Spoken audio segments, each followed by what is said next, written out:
E tem muito jogo ainda pra gente ver. Agora a gente vai dar uma olhadinha no 1 Million Beach Horde, no jogo Nested Lands. E estamos aqui com a... Harumi, o meu nome. E qual que é o seu papel na equipe de vocês? A Gamescom foi tão grande que não deu tempo de gravar tudo num vídeo só. Então a gente vai dividir em dois. Bora continuar olhando as entrevistas e ver esses jogos brasileiros fantásticos que foram criados e que foram expostos aqui no show.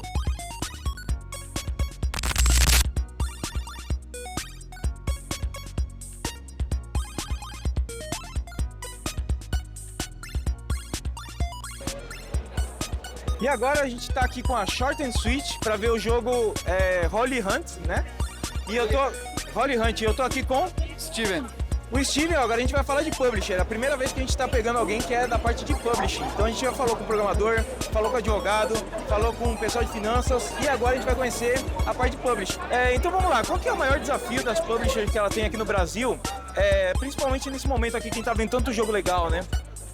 Eu acredito que é achar a identidade, né, do jogo. Tipo, tem muito produto sendo produzido, então encontrar a identidade certa e o público certo e fazer eles se encontrarem, assim. Eu acho que isso é que nem você falou, tem muito jogo bom, muita novidade e tudo mais, mas a gente enxerga que jogo a gente consegue encontrar o público certo para fazer acontecer. Legal, e agora eu tenho uma pergunta que é como é que funciona para conectar o público com o jogo, que é a parte da publisher. Quais os mecanismos que vocês usam? Às vezes, quanto orçamento você tem, então isso pode diferenciar bastante a fatia, né, do quanto você pode investir. Por exemplo, se você colocar publicidade no Google para as pessoas encontrarem seu jogo, é tudo uma questão de pagar e você consegue atrair público. No caso dos consoles, o mais importante é a relação com as lojas, para eles poderem dar destaque no seu projeto. Então, dando exemplo, quando você entra na loja do Xbox e seu jogo aparecer na frente, envolve muita relação com a loja. E uma outra coisa é a construção de comunidade. É você conseguir encontrar o público certo gratuitamente, assim, indo atrás, indo em evento, mostrando o jogo, caindo na graça do consumidor, olhando olho no olho, assim.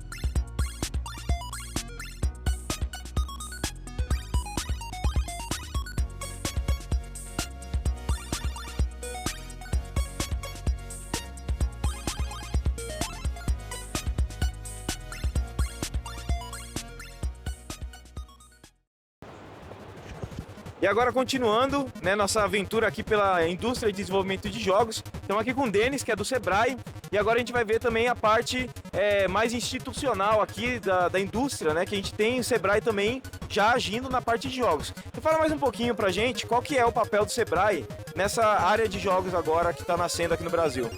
Cara, primeiro eu te agradecer aqui pelo espaço, é sempre um prazer estar falando aqui com o pessoal aí do teu canal, muito legal. Cara, o nosso objetivo para esse ano, o Sebrae como um todo, o Sebrae como rede, como sistema, está no sentido de trabalhar mais o fortalecimento dos pequenos estúdios, daqueles estúdios que precisam mais de incentivo. E para isso, os Sebrais de boa parte dos estados estão se mobilizando para incentivar mais a participação desses pequenos estúdios, ou pelo menos desses empreendedores informais, aqueles que não estão formalizados, nesse ambiente mais frenético para obtenção de informação, de geração de conexão, de network. Legal, e uma dúvida que eu tenho em relação à indústria, como é que está a formalização de estúdios, principalmente falando de CNPJ, nessa parte mais técnica de formar estúdio, né? O Sebrae, até por uma questão mesmo de resposta para a sociedade, trabalha muito com incentivo à formalização. Mas a gente sabe, claro, que esse setor tem uma peculiaridade diferenciada, boa parte do que é feito precisa passar por um tempo de maturidade e a gente entende que a formalização é algo que vem como uma consequência de algo que já ganha uma certa estrutura mínima para justamente ter condições de ganhar mais asas, né? Então, a gente tem visto regiões crescendo a nível de estúdios formalizados. Esse é um trabalho que o Sebrae, junto com a Abra Games e outras instituições, tem colocado esforços para justamente a gente ter mais e mais estúdios formais. Tem toda a questão do marco legal, a criação de um KNAI específico para estúdios, está vindo aí isso, o Sebrae tem atuado nesse setor, nesse sentido, para trabalhar a nível de estruturação e formalização. Legal. E para finalizar, se o pessoal quiser encontrar mais informação sobre especificamente de games com a Sebrae, onde que o pessoal vai? Isso, no Sebrae Nacional, você encontra no portal do Sebrae, sebrae.com.br, um espaço específico sobre programas que estão acontecendo em todo o Brasil. Então a gente tem programas em São Paulo, Rio de Janeiro, no Nordeste, no Ceará e em diversos estados. No Amazonas nós estamos chamando de Next Sebrae. E você pode ter muito mais informações de diversas regiões diretamente no nosso portal mesmo.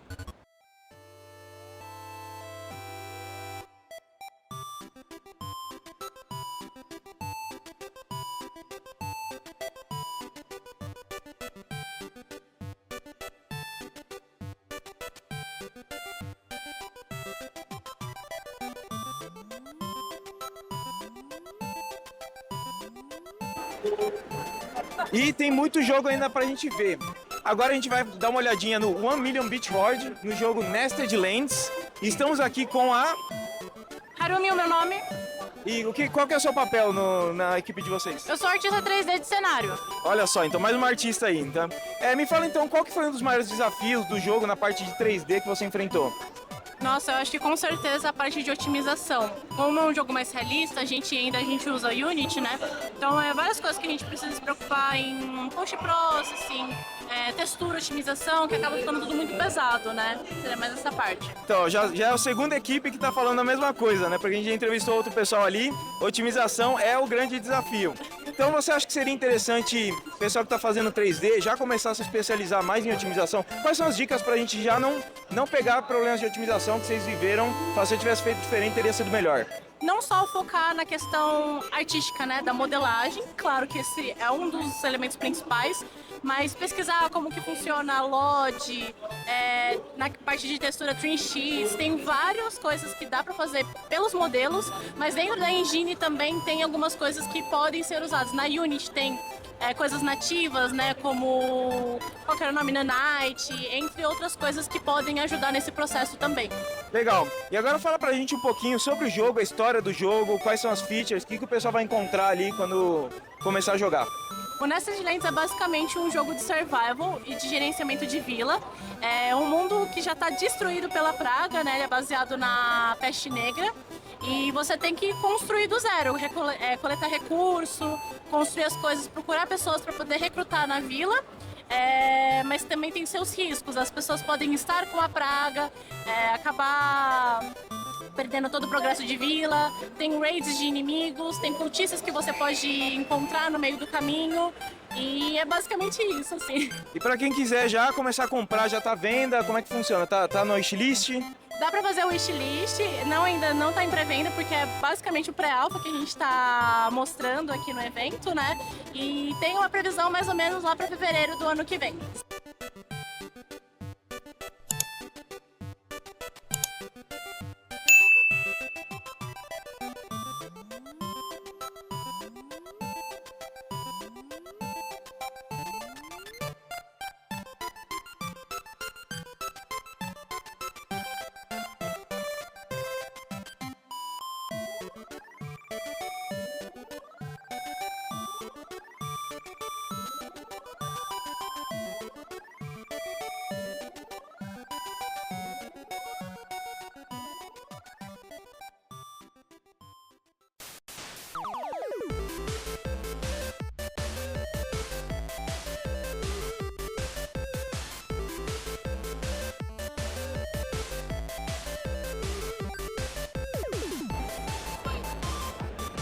E vamos lá continuar aqui, olhando cada um dos jogos que está na Abra Games. E agora a gente está aqui no Sun Plus, né, no estúdio Sun Plus, com o jogo Heart Dungeon.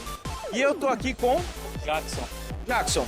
O Jackson, qual que é a sua função dentro do Sun Plus? Então, na Sun Plus eu sou o CEO e o desenvolvedor, ou o lead dev, no caso, do nosso projeto. E quantas pessoas são na equipe?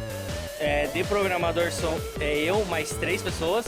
2 artistas, um game designer e um sound designer. Caramba, a gente já tem um estúdio com um pouquinho mais de gente. E olha que interessante, né? Os estúdios que são menores, geralmente, tem mais chapéus que o pessoal usa, né? Quanto maior fica o estúdio, mais especializado é cada um. Mas aqui a gente tem um CEO, programador, né? Então a gente tá fazendo um pouquinho de cada um.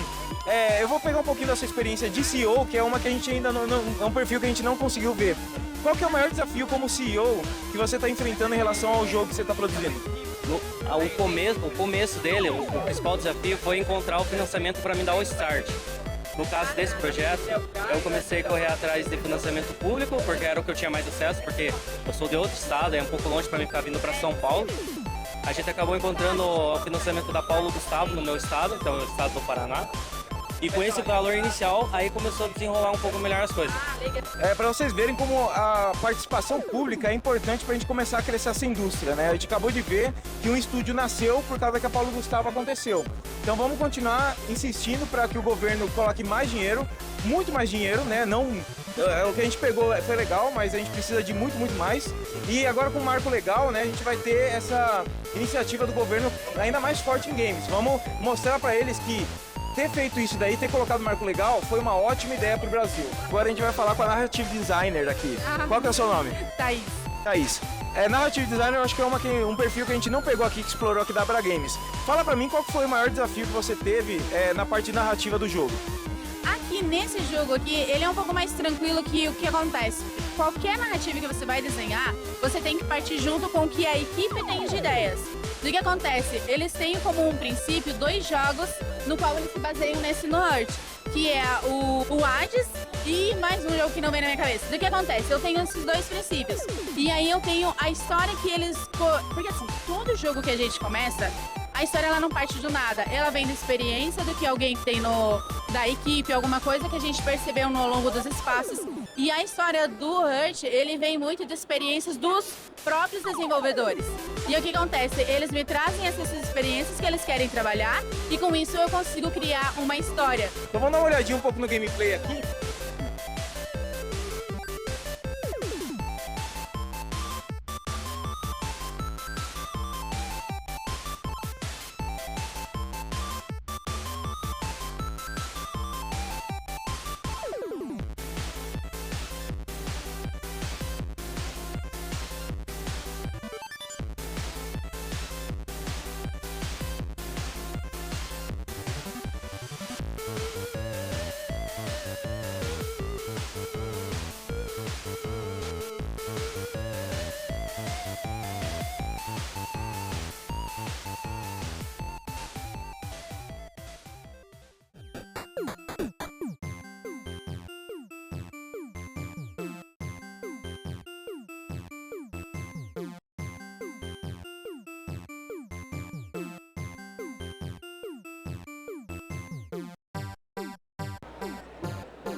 E seguindo aqui a nossa rota, né, o Estúdio Sais e o jogo White Tail.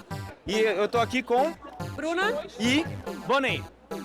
Fala pra mim, qual é a função de vocês dentro da empresa e conta um pouco da história do jogo de vocês, como que ele nasceu, como que vocês fizeram o desenvolvimento deles e pra finalizar, o que é o jogo e onde o pessoal consegue encontrar para comprar e suportar vocês? Certo. A minha função é um pouquinho de tudo, porque eu sou dona do estúdio e eu trabalho full time no desenvolvimento do projeto, então desde a parte de contratação de pessoas, de direcionamento de projeto, de parceria, de controle de qualidade. Então o meu trabalho é realmente garantir que o produto vai estar dentro da nossa visão de mercado.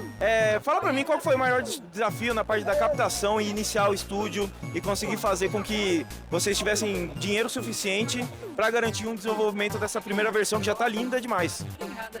Bom, assim, pra gente foi um pouquinho diferente do que eu percebo, assim, o desafio da maioria dos estúdios que eu tenho conversado, porque eu já trabalhava há um tempo no setor de pesquisa e eu atendia muito investidores de áreas distintas, não era da área de jogos. Mas quando eu decidi desenvolver esse produto, eu conversei com alguns investidores, mostrando tanto a ideia de jogo, mas também uma ideia de business plan, porque o investidor geralmente ele não vai olhar o quão o jogo é bonito ou quanto você ama o produto, mas é mercado. O investidor ele vai ver como uma empresa e um lucro. Ele vai olhar sempre dessa maneira. Então eu tive uma conversa com o nosso investidor tentando trazer esse cunho mais profissional, mais empresarial, e ele confiou e decidiu investir. Então a gente conseguiu captar antes de começar, e não é uma captação astronômica, mas é suficiente para a gente manter o time hoje trabalhando full time e desenvolvendo o projeto. Vamos dar agora uma olhadinha na parte de level design, né? Ou game design. Isso, level design. Eu Legal. sou o Boni, sou level designer. Então, junto com o nosso time de artistas, né? A gente tem um time aí com 2 artistas 3D e um concept artist, que também é o nosso diretor de artes, de modo geral. Então, ele desenha, primeiro a gente passa por todo o processo. Desde a lore do nosso jogo, a gente teve a história também escrita por um grande escritor que infelizmente veio a falecer dentro dos últimos 3 meses. E a gente está tentando levar essa história adiante. Então, o nosso jogo ele tem uma lore pré-estabelecida e os nossos artistas eles trabalham para construir esse nível e esse mundo dentro desse contexto da lore, né? Por exemplo, o nosso primeiro mapa aqui para o nosso MVP é a Okamoto, como apareceu aqui, ó, a Torre da Okamoto, que é uma área mais, é uma fazenda, uma hidrocorp, né? Uma fazenda vertical dentro desse universo mais cyberpunk no Japão. Então a gente trabalha em coisas mais asiáticas, tem umas cidades um pouco mais asiáticas, arquiteturas, aqueles portais de Tori. Então a gente, desde o início do desenho, dos primeiros esboços do nosso diretor de arte, até a blocagem e o desenvolvimento da arte 3D, né, é todo um processo para depois entrar a minha parte, que é juntar com esse time e com todos esses assets e esses objetos e esse contexto da lore toda, a gente construir esse mundo. Então o meu trabalho como level designer é pegar tudo isso, toda essa parte da arte e transformar em um mundo vivo, né?